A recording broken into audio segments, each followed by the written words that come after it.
Hello, ma'am. Am I audible? Yes, yes, you are audible. Perfect. Thank you.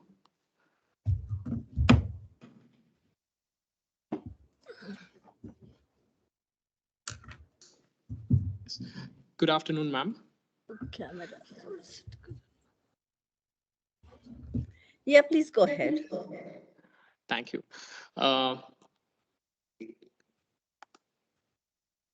yeah. A very good afternoon to one and all. It gives me an immense pleasure today to welcome you all in today's session of Expert Talks, which is held by our institution's Innovation Council at Dr. V. N. Bedekar Institute of Management Studies. Through this platform, it's our constant endeavor to nurture, advise, and incubate various innovative ideas which are beneficial to all. Today we have today basically we live in a very technologically dynamic world wherein new product perishes without even completing the typical life cycle. We have seen that in case of Nokia or the AirPods in recent example. The pace at innovation would happen in the world is very nimble and rapid, thus making it a need for industries across the sectors to constantly innovate and update. And I'm glad to share that in today's session of Expert Talk, we have invited Dr. Apoorva Palkar to share her perspective on process of innovation development and technology readiness level, which happens in communication of lab technology and tech transfer. Before I share the mic to the ma'am, I would just like to give a short introduction and Dr. Apoorva Palkar is a startup specialist in education and transformational expert. She is currently working as a director of innovation and incubation with Savitribai Phule Pune University. She holds a PhD in business management from IIM Ahmedabad, and she has also completed her bachelor's in mathematics. She has spearheaded large scale of international projects and various governments and has a very active role in policy making. She was a part of state's Higher Education Council, which is an apex body and working on enhancing the quality of higher education in state of Maharashtra. She has also been part of prestigious ACBSP Spain and AACSP US, which are both international accrediting agencies as a board member. She has worked on projects with UNESCO Council. She has authored more than 5 books in marketing, management, and social media marketing, and has published more than 23 research papers in referred journals. With that said, Dr. Palkar, it's an honor to have you here and guide us on today's expert talk. Uh, I would now hand over the session to you. And for students, if you have any queries or doubts, please feel free to post them in the chat box.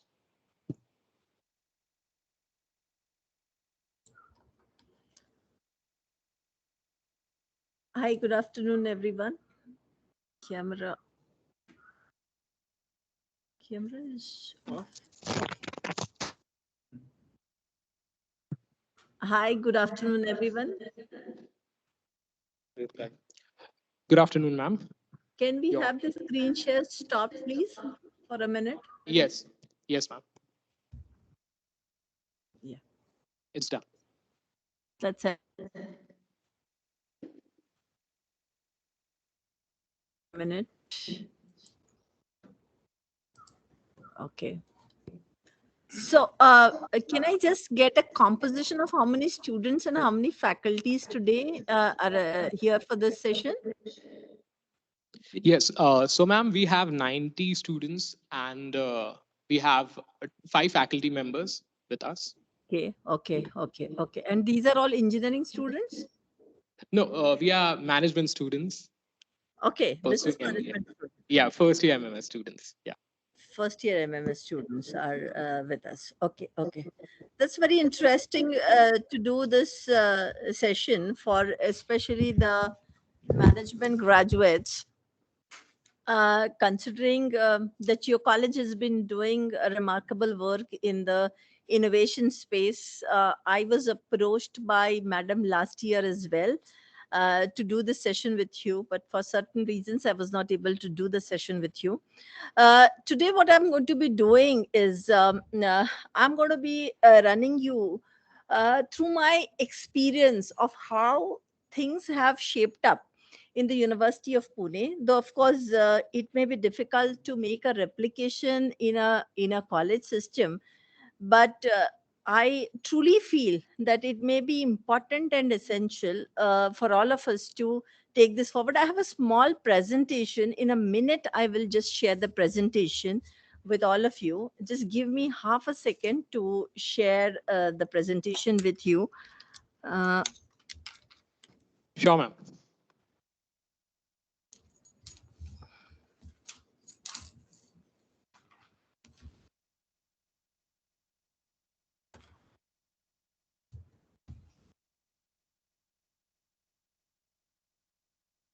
So we have all been talking about innovation for a very, very long time. And this is one buzzword that has caught eye of each one of us. And I am sure uh, people have been speaking about the future currency. And there are two future currencies that are likely to take shape in the economy that all of us are into. One is education that we are all into, and the second one, which we call it as innovation. So innovation is going to be the currency for future, is what people tend to say. And when we speak of innovation as being the currency for future, it may be important and essential for all of us to understand how and what is this process of innovation, and how do we develop technology, and how do we take this forward by way of commercialization. Because one is, how innovative do we really think we are? I think can you see my presentation, all of you? No, ma'am, not yet. Uh, Okay. you can share the screen. I've given you the sharing rights. Yeah, it's Yeah. visible now, ma'am. Yeah. So as rightly said, that innovation is so complicated. A lot of people feel that it's a very complicated thing, and innovation is not something that's for me.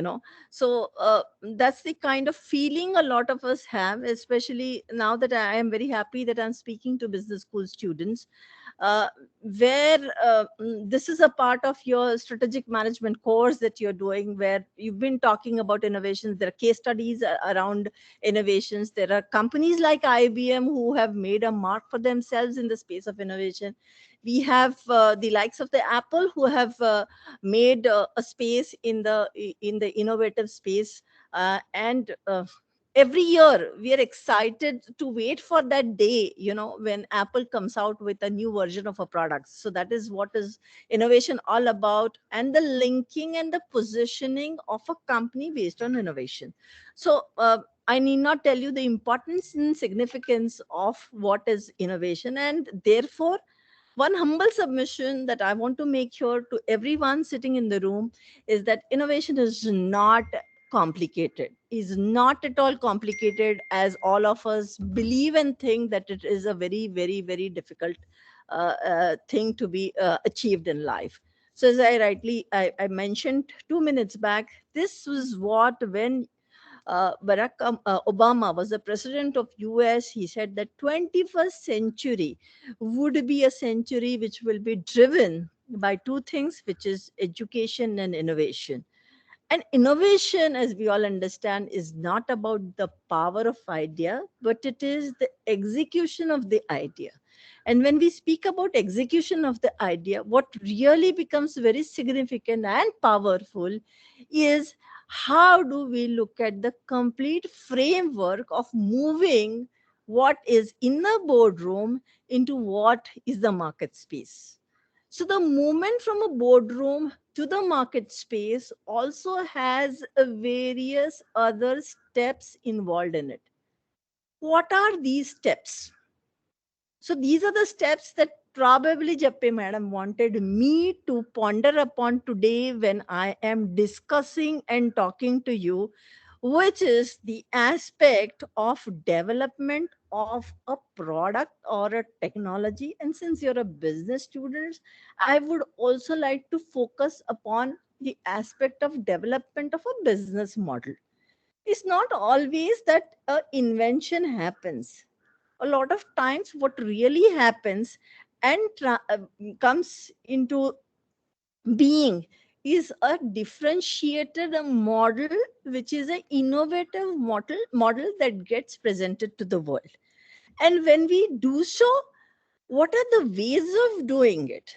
So the way of doing it is, I have an idea, I have created a prototype of the idea, which is a technology that I have developed in-house, and I have to take it out for commercialization. There could be two ways of doing it.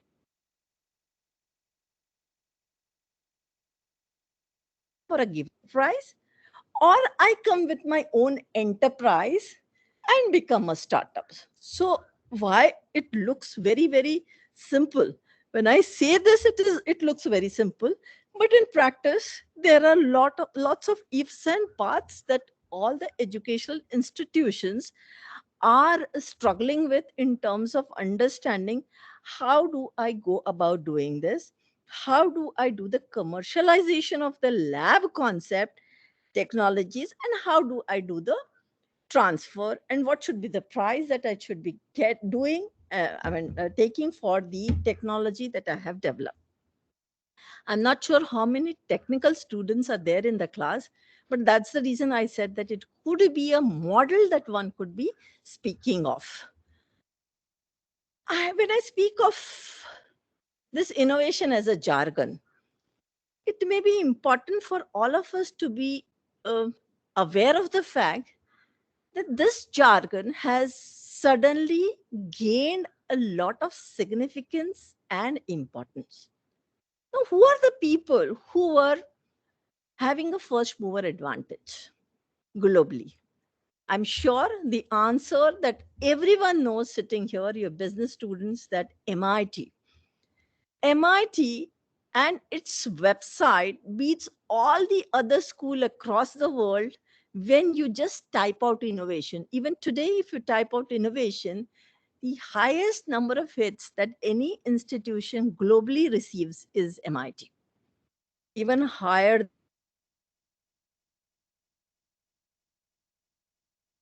Stanford, Berkeley, Pennsylvania, etc., etc.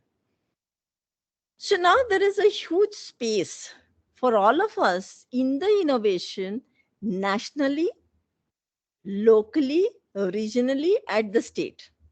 I think you are all positioned in a very beautiful city of Mumbai. Thane is just a part of Mumbai city. So where your institute is located in. And I think this is the time for us to think and write our name in the space of innovation, which is very significant and which is very, very important.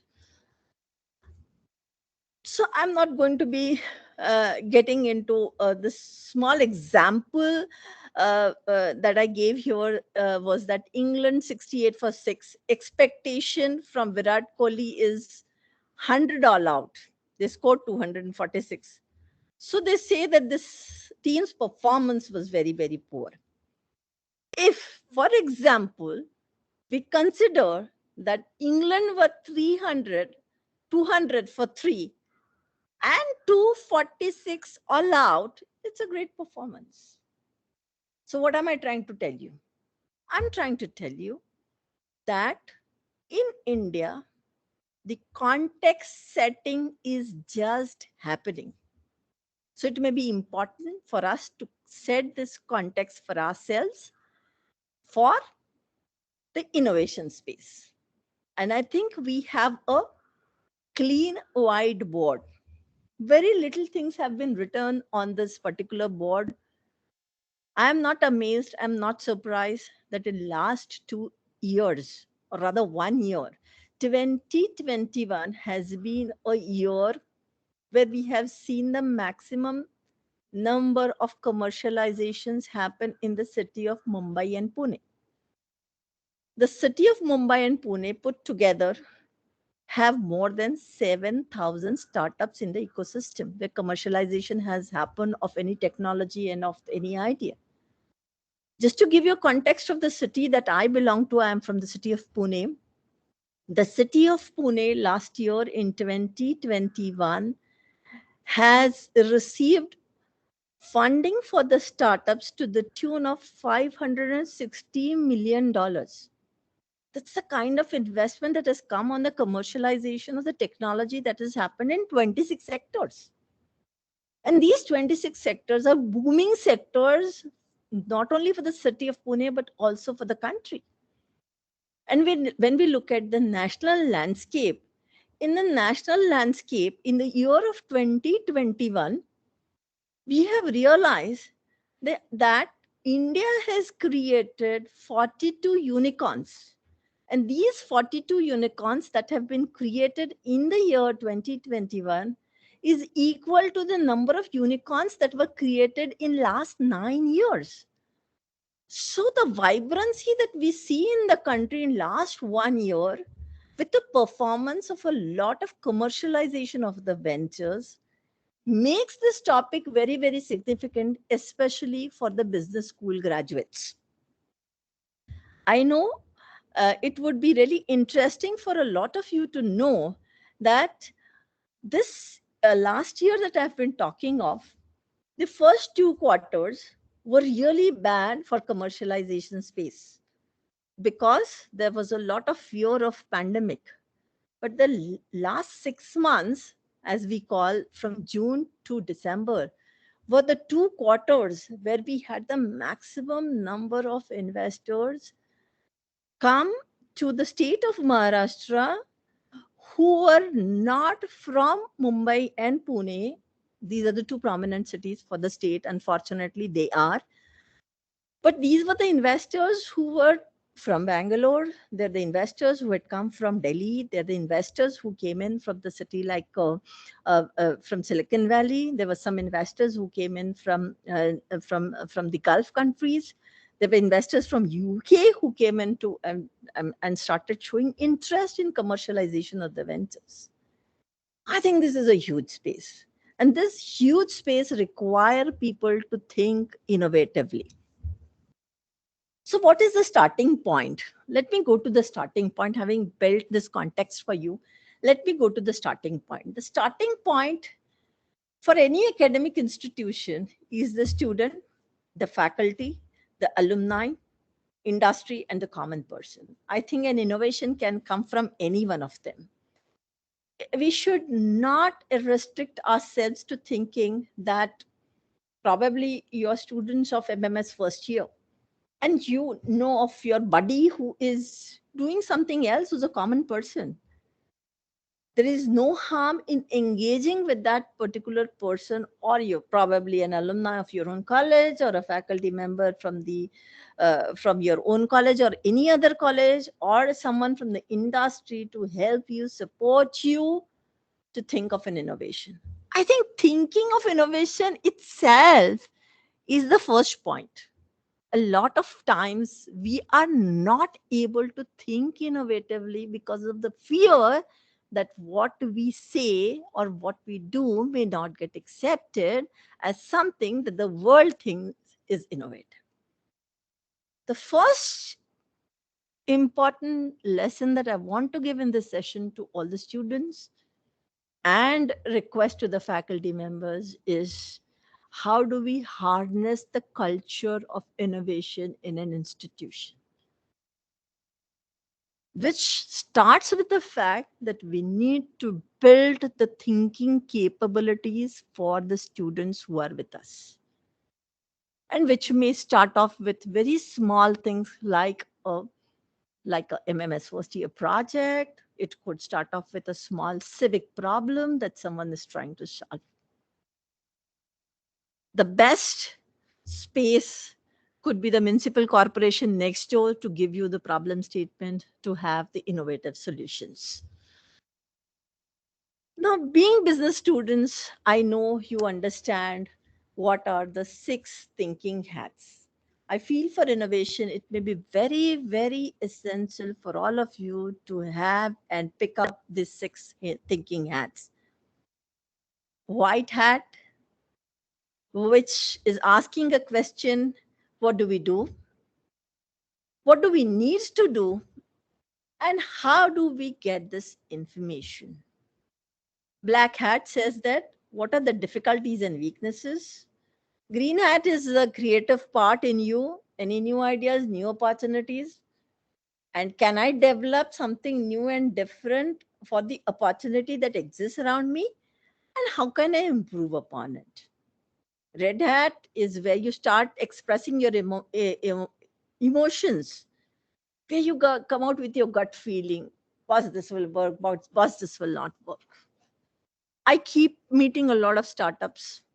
And the only question that I have for my startups, even today, I was doing reviews till I logged in into this session at 3 o'clock, where the ideas are brilliant, ideas are innovative, ideas at times have also gone in for patenting.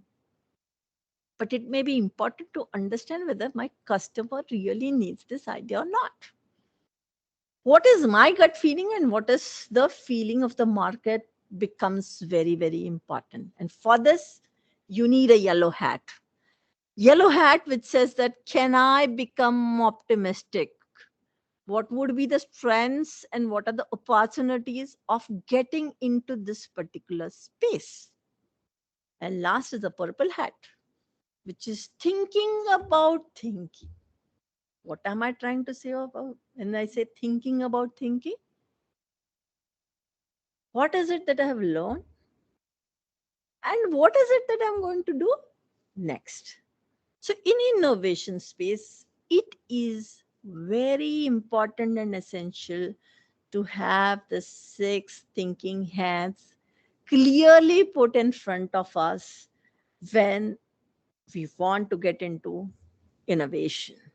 Very, very significant, very, very important. Unless we have had this 6 hats of white, black, green, red, yellow, purple on the ideation and on the innovation, where you're completely convinced about the fact that you are talking of something which is new and different, basis an opportunity that you see in front of you, and you are somebody who has the capability of improving upon that particular opportunity, and your inner instinct says that yes, I will be able to deliver this, and I will be able to enhance and encash on the strengths and opportunities, is where I see the birth of innovation really happening in a budding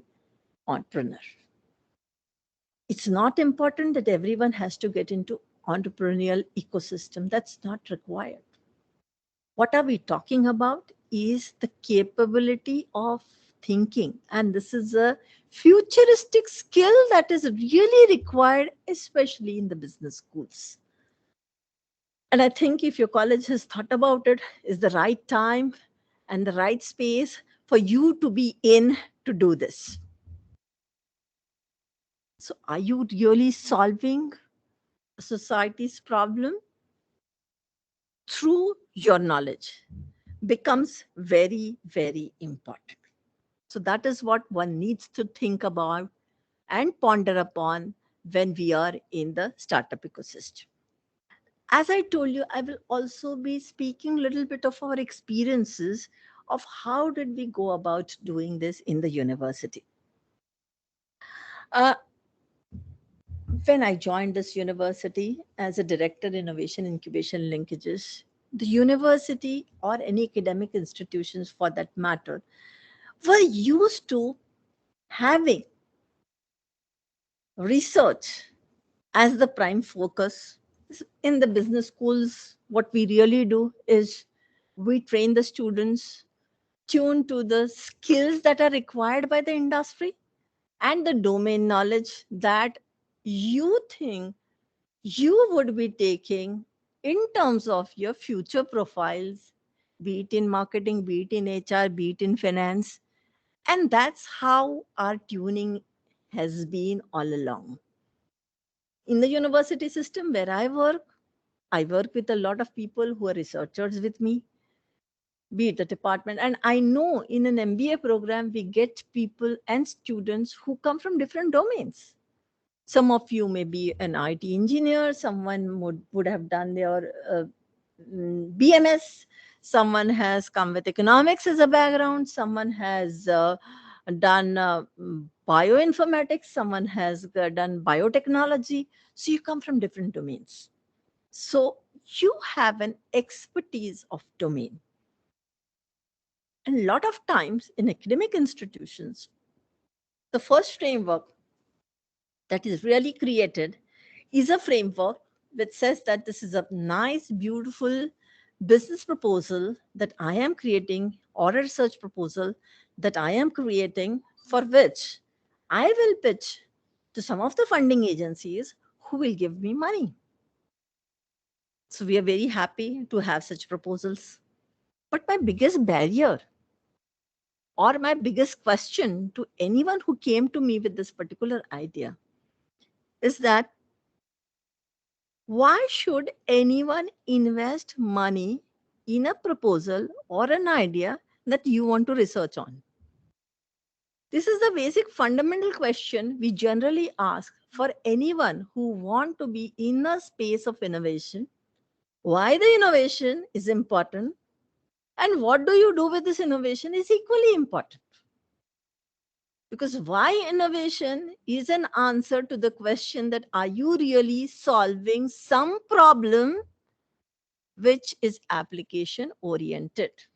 I am not saying that it has to be a social problem. When I say it is a society's problem, it could be a problem of an industry. It could be a problem of someone next door. It could be a problem of traffic. It could be a problem of somebody wanting to learn, as we've seen in the case of Byju's, which he has come out with a super beautiful model where he solved a problem of the society, which stated that everybody wanted to learn from the best tutor.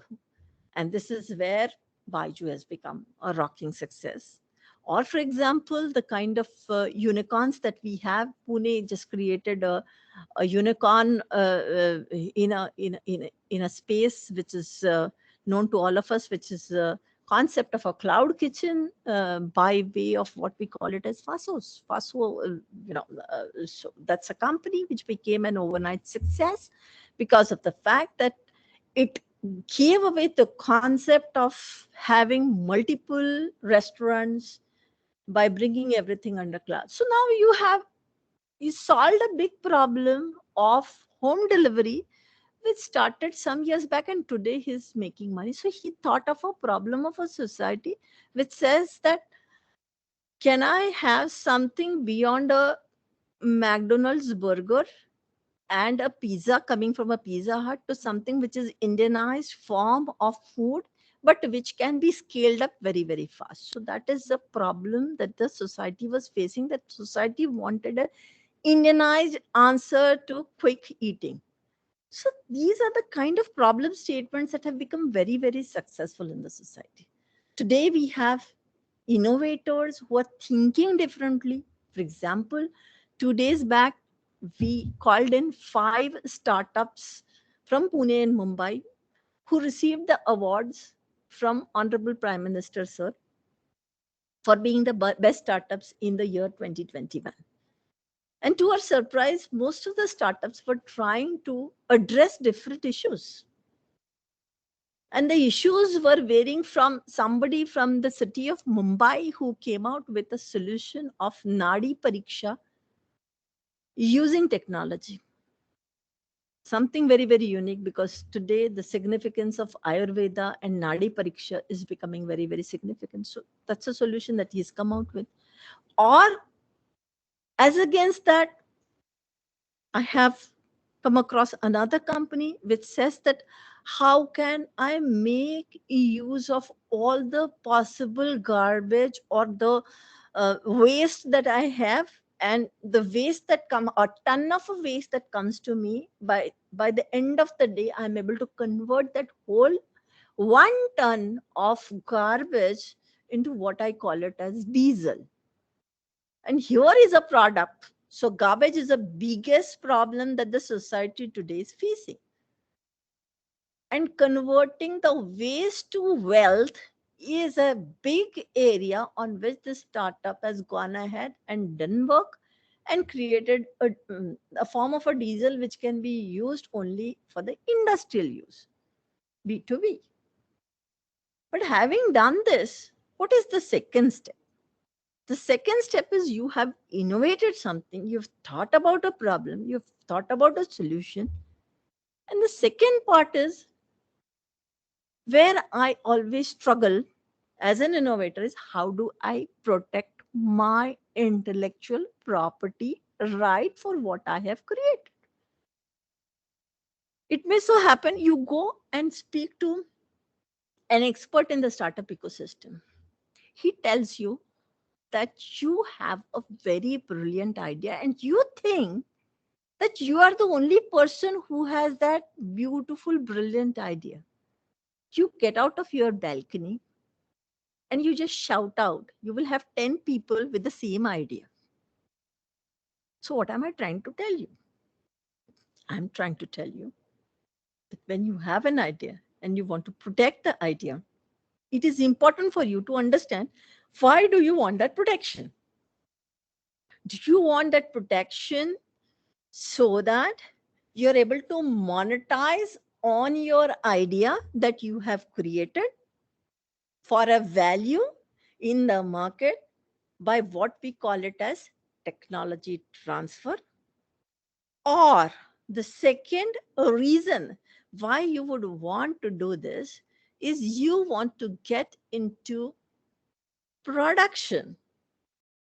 Production using whatever technology you have developed into an enterprise so that you don't have the replication of whatever you have done to come in the market fast.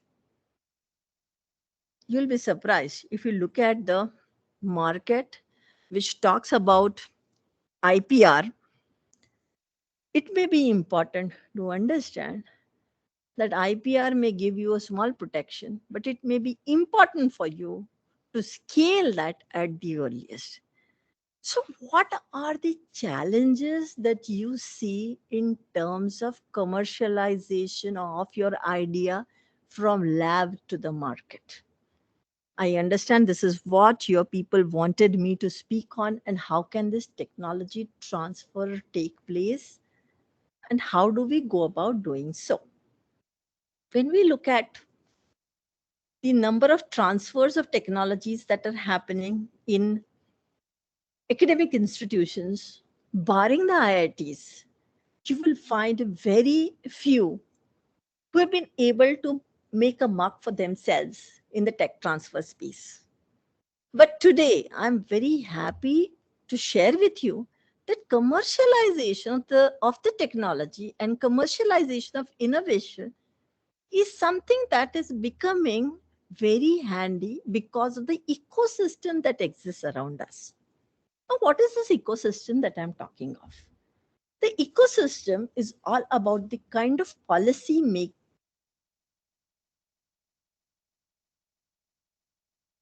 So you have would have seen that this budget is also speaking about slashing down on the fees for intellectual property with any of the national or international spaces, which at the national space, it has come down drastically. It has come to very minuscule, some few thousand of rupees, which can be afforded by any student or a faculty or a team who is trying to protect the IP. It also means that a college needs to have a wherewithal of how do you do the patent art search, which means that no one else has done this kind of work in the past, and your idea is strong enough. Being a university as we are, we were able to create an IP policy in place where we try and help and support our innovators, our researchers, and our startups with the funding up to the tune of about 80%, which is what we do in the university system. which may be possible for you at your college level also. But otherwise, we have so many agencies who are coming forward to give you money for this space. Maharashtra State Innovation Society has a special fund dedicated for this particular work, where if you have a very beautiful idea which you have created and you have a nice prototype for it and you want to commercialize, you want to have a IP for it, want to have a patent for it, you could just apply to them and you could get money from them. There are also funds which are available with State Innovation Society and also with Startup India, or also with the agencies like the Nest and Barak and all those agencies which are available, where you could get funding for even developing these innovations.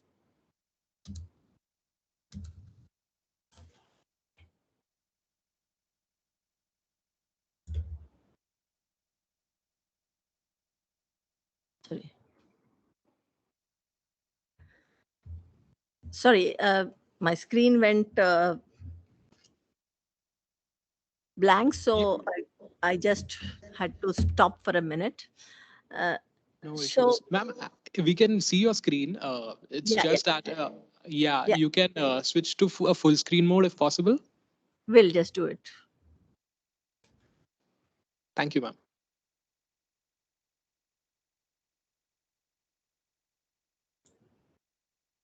Yeah. Is it done? No, ma'am. Not yet, ma'am. Okay. Okay.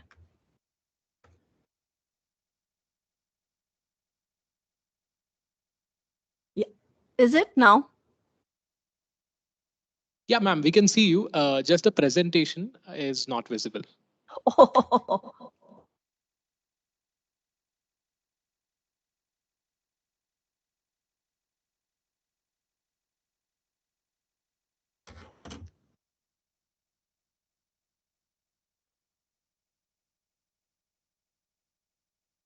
yeah.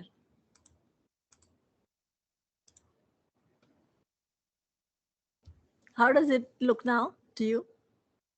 Yes, ma'am. Now it's visible. Sorted. Okay.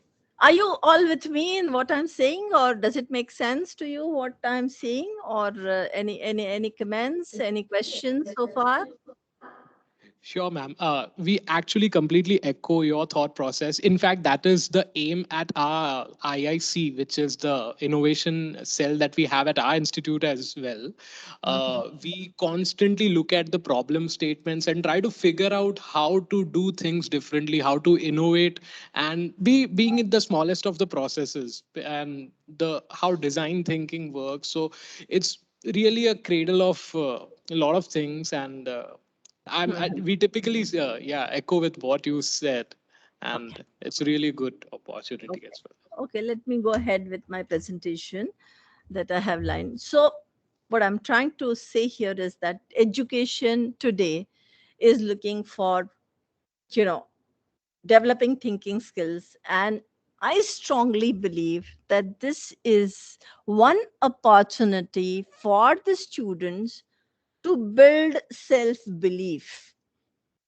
It is very important to understand that once anyone wants to get into an innovation space, thinks of developing a technology, thinks of developing a model, is the time where he has belief in what he thinks and can bring it on a table for people to accept, which is what we call it as the new order of education. And this is the new order of education which is going to be ruling the country and the world. I truly believe that an academic institution who has taken this as a mission is likely to succeed in future.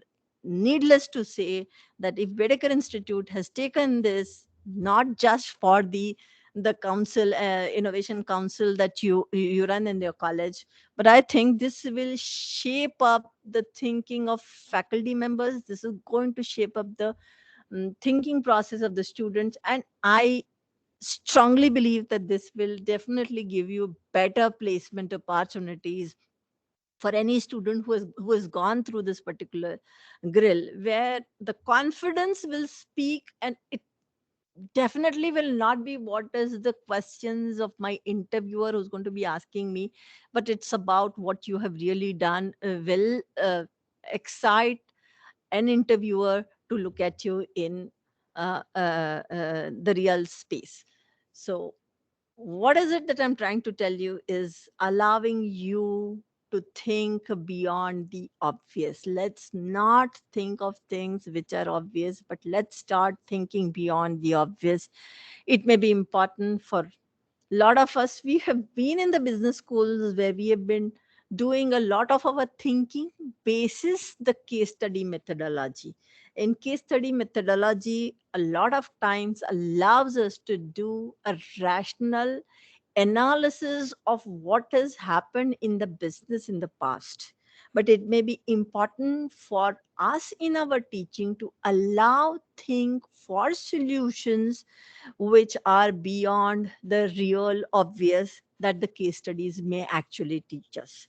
And this is where I am not shocked and surprised that today the sector in the innovation space and the sector in the startup ecosystem, which is doing rockingly the best, is finance and fintech sector.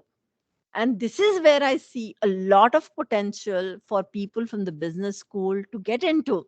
And last year's statistics has again proved that fintech, especially for my city where I did a small study, there were 13 deals that happened in the fintech space, and an investment to the tune of 200 million US dollars came to the city of Pune alone in this particular space.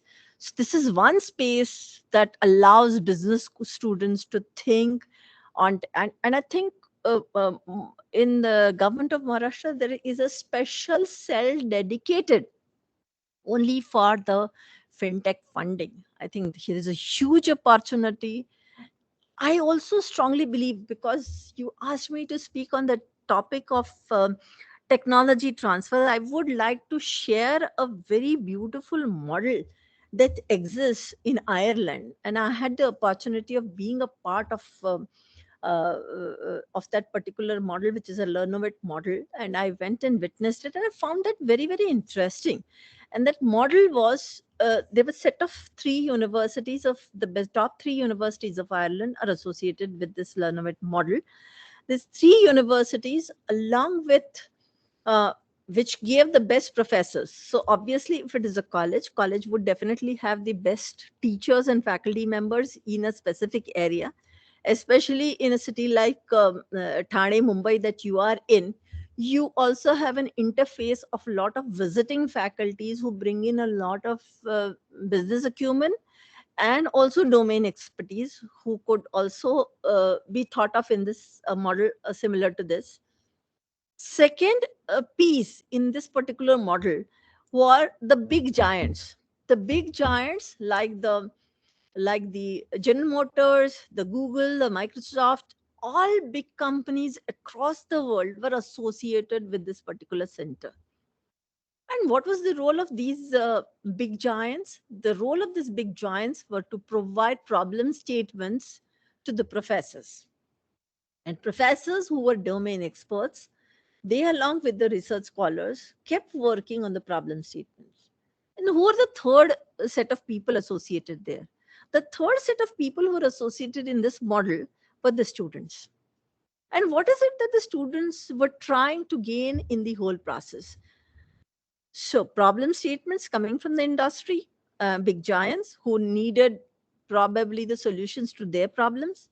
And on the other side were the academicians, domain experts who were trying to solve this particular problem in a very intricate manner. And the third component were the startup people who wanted to get into the startup ecosystem, where the problems would get solved was the time when the solutions were transferred to. So this whole model of problem coming from the industry, solvers who were really the best in class, and the executors who were the startups, and a transfer which was happening at a small price for the startup to have ready-made solutions to integrate problems which the industry was facing and the startups coming out of it. Super beautiful model that they've created. This is an initiative completely funded by Government of Ireland. And I think this is a model which can be in a smaller format, even experimented and explored in any academic institution at a smaller scale. And this is quite possible for anyone to do that. So where you have the solvers, in fact, we also tried doing a similar kind of a thing in Pune. We had a company, Pune, we have some of the very major industrialists in the city of Pune, and one of the companies in Pune is the Kirloskar Group, which is very, very aggressive in the innovation space. And the company of Kirloskar, which is known as CloudQ, when we started having a discussion with CloudQ came to us saying that we have, or we are in need of a lot of the products that we require for our industry, and we have to get them from countries like China, sometimes from US, and we will give you the problem statements, and I will be happy to handhold the startups or the ideators who are able to solve this particular problem, and I will give a seed money of up to 5 lakhs to start this initiative, and I will do the hand holding till the company grows to the tune of about 10 crores. This is the kind of initiatives that are coming from industry to universities like us. We are not shocked and surprised that we have the local municipal corporations who have come out with the problem statements to us, saying that in the smart city, these are the 10 problem statements. They have given us the problem statements.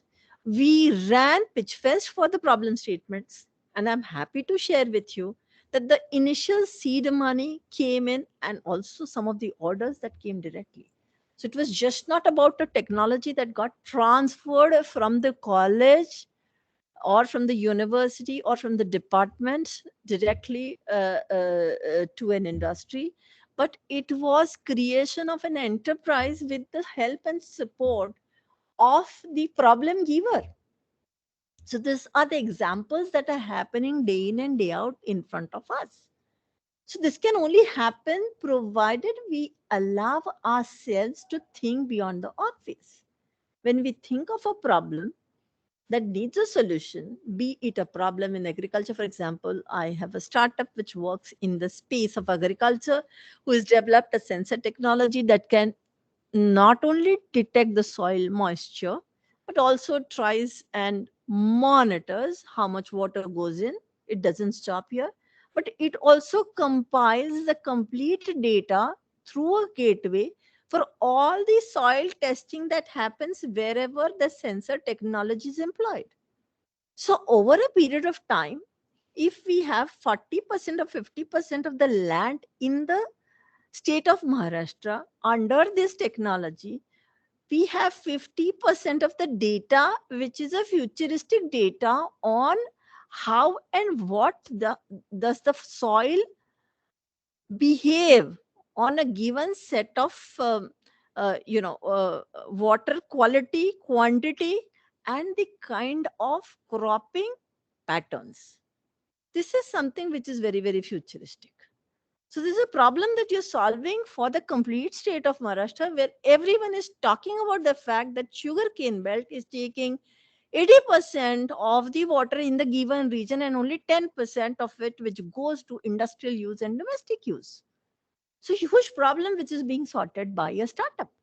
So this is where the solution lies, and this is where the innovation has to come to practice. And for this innovation to come to practice, a reality check is essential for all business graduates. Business graduates have to be very sensitive to the environment. They have to be sensitive to wherever they go.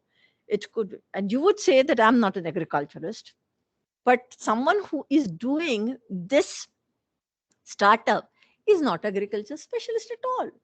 He only has a great understanding of technology and an understanding of the problem. I think this is my two bit that I would like to share with you, that it's easier to speak that I need to have an innovation, I need to have technology transfer, I need to have commercialization. But there are players who are willing to look at what you really want to give, and there are seekers of the solutions that you may have to offer. So, here is a starting point for you. Complete your idea, scale it up. And I think sky is the limit for all of you to take uh, up. And I'm not getting into mm, what we can really do and policies that are already there. Uh, so I think we can create a new world order of startups through innovation and incubation. So most people understand concepts into intellectually, but they don't know how to practice them through regular repeated behavior. So today is the day time for you to start this and begin this. I know your institution has done that, but I think you must get into it seriously to ensure that you succeed in whatever you do. With this, I stop my presentation, and I am happy to have any questions that you may have on this topic. And if you wish, we can do another session later. No, ma'am, absolutely. That was indeed a thought enriching session by you. You rightly pointed out that we are at a level of inflection point, especially with the policies that the current and the previous governments have undertaken. It clearly ensures that we want to create that ecosystem that you have mentioned. Uh, we would love, more. We would obviously love to listen to you more on this, and I'm sure we can arrange a session like this once again when we meet. But it was indeed a pleasure, listening to you, and thoughts that you shared were pretty much, thought provoking, especially from Cloud Q and the examples that you mentioned. It really is a very favorable environment for us to progress, which entails us to look beyond those conventional job opportunities, especially from a MBA perspective. It thinks us to innovate. Thank you, ma'am, for taking your time out. And it was extempo for me today because my team forgot to give a reminder to me that today I have a session. So it was all in my heart, in my mind that I spoke to you. So that's why I said if there is a second chance, we will do it sometime after a month or so. But let the students also take up this idea that I've spoken and maybe think about it. I don't know if you have any questions. I'm not sure, but I'll be happy to answer them even later.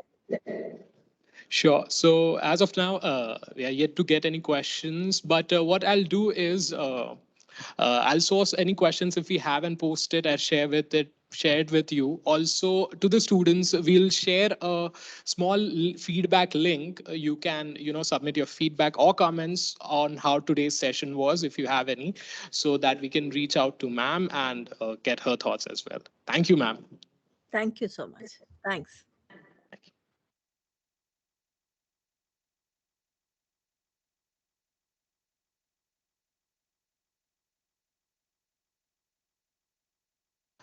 Also to the students, I would like to remind you that